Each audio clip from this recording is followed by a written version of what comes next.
This is a lot of fun. I really should have got a trident sooner, although they're starting to catch up on me. This thing is so much fun to throw. Too bad it doesn't have more enchantments to it. Not to mention, doing this is really fun. And I can glide to my base. Anyways, on to serious business. Okay, more trident time.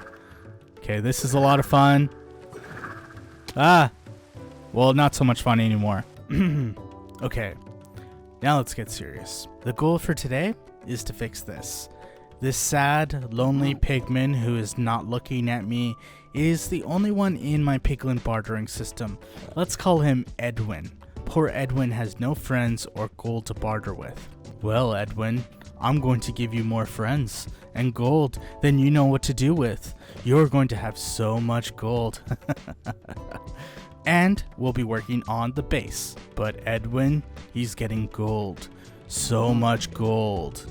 Gold, I say, gold. That was a little too intense. I need to take a deep breath. Last episode, I did a lot of work on my base, but it still looks unfinished, so I need to work on a couple things. So the very first thing I want to do is organize my ender chests. I have this habit of putting my shulker boxes in random spots, and I need to make it easier to get materials and especially organize this thing, since if you look at it, it's a complete mess right now. Let us think about what we actually need in the ender chest. So let's go through the different things I'll need. So I already have a shulker box of backup gear, but it's really low at the moment. So when I was building the trident fart, I died a couple times and I lost some stuff. So I'm down to one pair of elytra right now. You can see I don't really have that much backup gear at the moment. So the second one I need is a backup shulker box of firework rockets, which I do have, but it's not very full. I only have 5 stacks.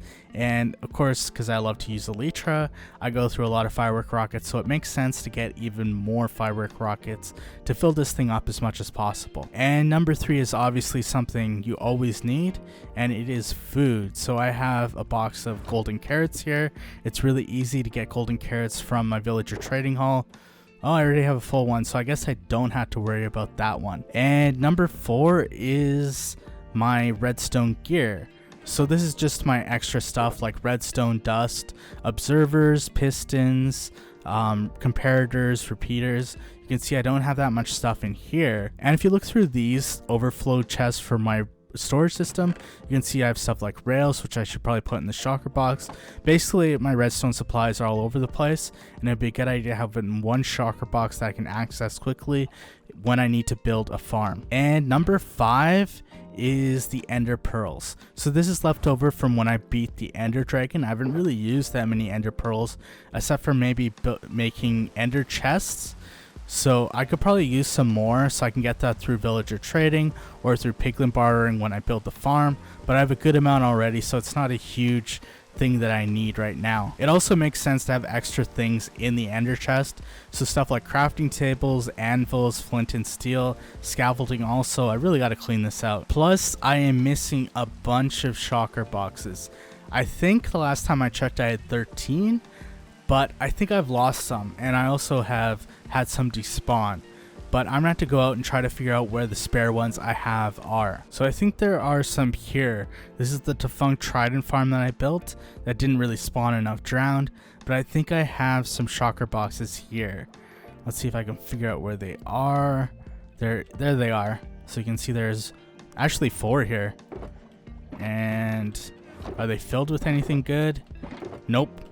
But I definitely could use them. So there is the shulker box in my storage system that I always keep, so I might as well grab that one. I might as well also check my trident farm to see if I left any shulker boxes here. And it looks like I have one that's just filled with red stained glass and some armor also. Interesting. Yeah, I might as well also check the creeper farm to see if I have any shulker boxes down there. Does not look like it. And here's all my shulker boxes. So these are the 5 that have some stuff in them already: gear, golden carrots, etc. And these are the 5 that I'll have to empty out, and maybe I'll actually fill them with something. We'll see. The first thing I'm going to do is work on the box of gear.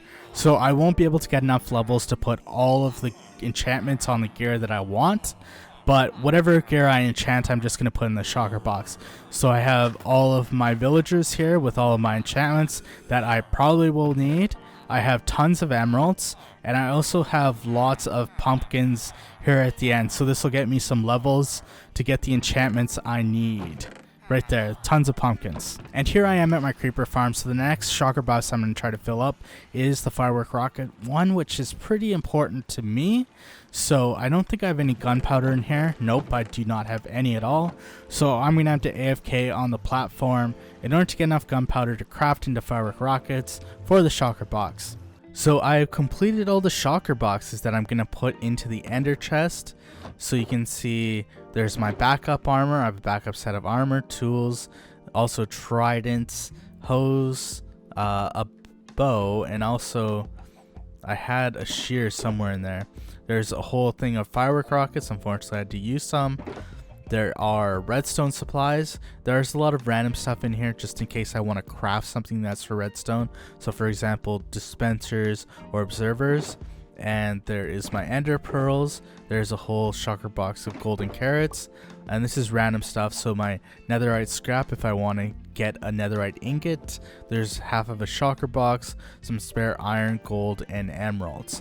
And I also have put some stuff in here. So there's some building blocks just if I need to climb up somewhere, some scaffolding, anvils, flint and steel, some crafting tables, empty buckets, and all this wood.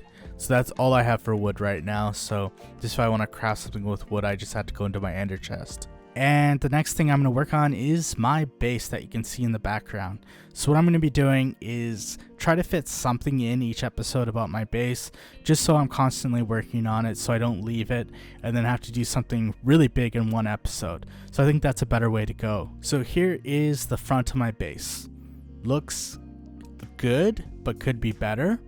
So between the episodes, I was trying to do some different things to see how it would look on the base. The walkway kind of looks a bit too high. It's hard to actually tell from here, but you can see there's these cut sandstone that are 4 high and then 3 high at the entrance.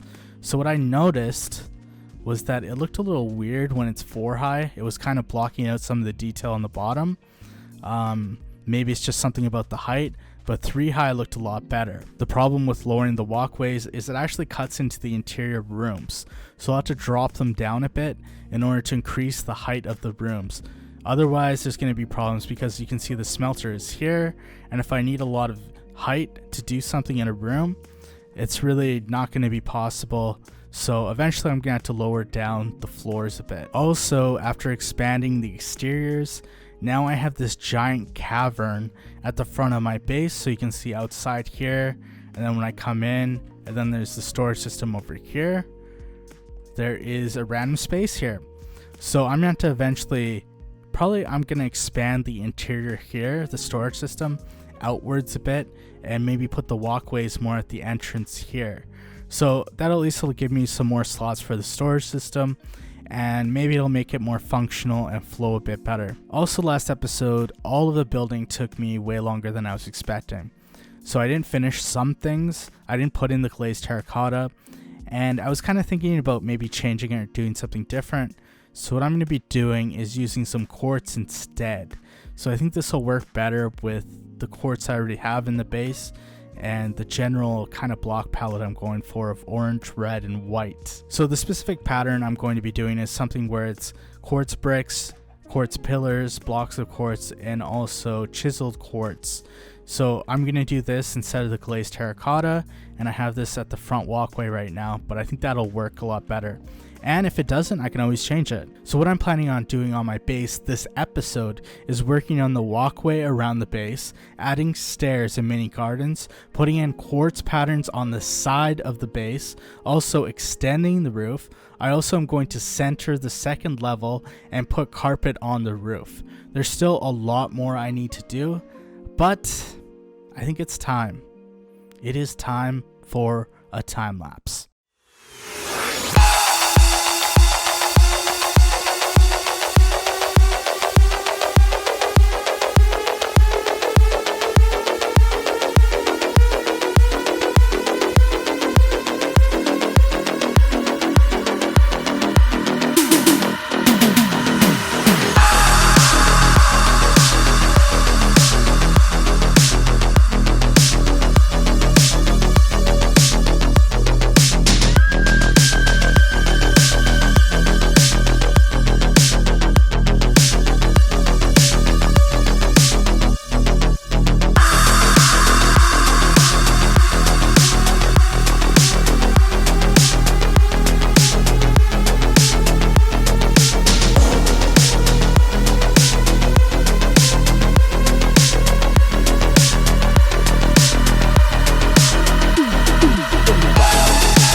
And it's all done. It looks pretty good, actually. So the roof is done. The quartz in there looks pretty good with the different textures. I think that works a lot better than if it was just one solid block. And then I have the stairs divided out. I still got to work on the gardens, and I also got rid of this stuff out here. So I definitely have to do some landscaping around here. But I think this looks pretty solid. The other thing was I centered the second level, so now there is an even amount of space between all the sides, so it's exactly in the center. So now I have no excuses. Now I can actually work on this when I actually have an idea for it. So I'm definitely going to have that at the back of my mind and think through some possible ideas I can do for the second level and put a dome on it eventually. I think this is about, let's see, I did about 20 on each side, so this is about a 50 by 50 square right here. So I'm back here with my good buddy Edwin the Piglin, and I'm going to be building out my Piglin farm. So right now I have 2 chambers, and the plan is to build 8 chambers and then build an item sorting system so I can organize all the items, because Piglins give you a lot of different items. So I just want to explain how this system works. So basically the Piglin will get gold from here. They'll pick it up, they'll drop an item, there's a hopper here. When that item goes into it, it sends a signal through the comparator, and basically there is a signal that activates this dispenser, so it'll eject a gold bar. So basically every time the Piglin gets an item, it'll drop that item and it'll basically eject another gold ingot from the dispenser. So it's a nice kind of circular thing where as long as you have gold in here and the Piglin keeps dropping items, it'll keep working. So basically we're going to expand this out 8 ways all the way down here, and then I think I'm going to put the storage system in here. So this probably won't take that long, but let's get to it. And I also have 3 shulker boxes worth of stuff. So this is just black stone, some cobblestone, and some glass, and also name tags to name it. I should probably put that gold helmet on so the Piglins won't attack me. Then there's lots of gold in here. And I also have redstone supplies, so I have some hoppers. I have a lot of hoppers, chests, and what else do I have? Comparators. I should have some repeaters and some redstone dust, so that should be enough. And yeah, I think that's everything. So hopefully that is enough for the Piglin bartering system.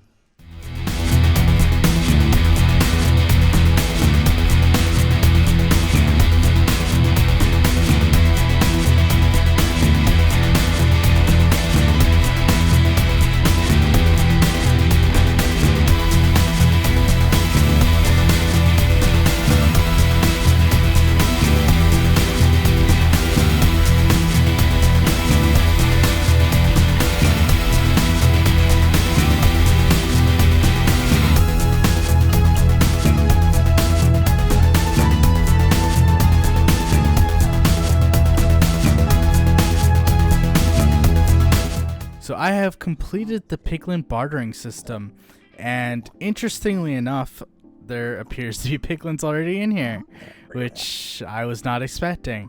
But I guess they must have walked in here, so I have, I think 4 of these chambers already full with Piglins. I had to get rid of my original guy, so at least that's half done. I still got to fill the other 4. I'm going to have to do that with gold ingots, and I'll show you the storage system. So here is the storage system. So I only have a couple of chests. I can always expand it out. One thing I would strongly say is try to be careful when you're building stuff on the, well, below the nether ceiling, because if I break this block, it is straight down into lava, or at least a giant fall. So maybe don't build something that takes a lot of height that's close to the nether ceiling, because it's not safe. So we'll just fill that in. So the next step is going to be to get maybe this guy into the storage system. Not the storage system, into the Piglin cell, I guess. Why do you attack me? Oh, I opened the chest, that's why he attacked me. One thing also is I don't want the Piglins to despawn, so you can either do that by 2 things. Either you can drop an item to them, or you can do what I'm going to do, and I'm going to name them. So let's give them some funky names.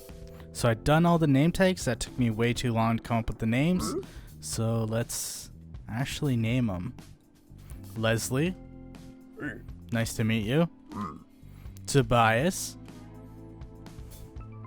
Where's the next one? I guess they despawned. So, should have been more careful with that, but at least I got 2 in there, and now I have a ton of gold over here. So now I just had to drop it and get some 6 more into here. So it appears that I'm having a bit of difficulty finding some piglins. This is probably because I'm above the Crimson Forest, so the spawning's a bit messed up because it's probably spawning mobs near the bottom in the nether. So I'm just gonna try a couple things to see if I can get some piglins to spawn in this immediate area. It should be possible because I am in a Crimson Forest. They have enough space. All the factors are there for them to spawn. They're just not spawning at this moment. Okay, so I spawned some, what are these things called? Warthogs? Hoglins. So I have the gold in my hand, and let's see if this guy will do what I want. So drop it. You know you're gonna run away. I don't know why you're charging me. Okay, so he dropped some obsidian. Let's get him closer. No, it's outside of his range. Maybe he'll see it. There he goes. I think the range is about 8 blocks. Will this work? Will he actually follow this trail? Tobias. So he's looking at it, and now I gotta push him in. There. Worked. Now let's give him a name tag. Okay, Vikram. There you go. Sir. Push him in. There we go. Good. Now let's give him a name. I give you Edson. Oh. Now I got a whole bunch of them over here. Okay, so I've got 6 of these guys in here. I think that's enough for now. I'll fill in the rest later. But let's put the gold in to actually see how many drops and actually set up the storage system because it's not exactly set up yet. In preparation for this Piglin Bartering farm I was going to build, I did some AFK farming for my gold. So I have a whole shulker box full of this. So now I just had to put it into the system and hopefully this will work like I think it will. Okay, so let's throw in 1 stack of gold ingots to each cell to see how this works. So in order to get the system working, I need to drop an item in the hopper to see if this works. So I finally set it up. It looks like it's working right here. You can see they're getting their ingot, and then he drops an item, and then it'll get another one. It seems a bit temperamental though, because sometimes this guy it works all the time. This one it's not working. I think I am finally done with the Piglin bartering system, so I had to make a big change to this. It wasn't really working properly. So what was happening was that the gold ingots were stop ejecting from the dispenser at some point. Now, I was trying to figure out why that was happening and if I could make an adjustment to make that work properly. But the reason I think it stopped doing that was because if the Piglin drops 8 items, the comparator picks up a signal from that. But if it drops 1 item, it doesn't pick up a signal. So basically, it would work well as the Piglin was dropping items, but at some point it just stopped working. So what I did was I found this interesting adjustment to the farm from Logic Geek Boy. I'll have a link to that video in the description if you want to check it out. It's pretty good. So the adjustment is, instead of using the hopper and measuring that to get a signal, what it does here is there's the dispenser with the gold ingots in it, and then it'll eject it. It'll go on to this pressure plate, and then the pressure plate will send this signal through here. It'll turn this off, it'll power this, and then it'll eject another gold ingot. And while this is happening, the Piglin will pick up the gold ingots. So hopefully this will work and I won't look like an idiot. So if I just hit that, there's a gold ingot. There's another one. So as soon as that one's picked up, the Piglin, it'll eject another one. There you go. So it works pretty well. I think that is enough for today's episode, and thank you guys for watching.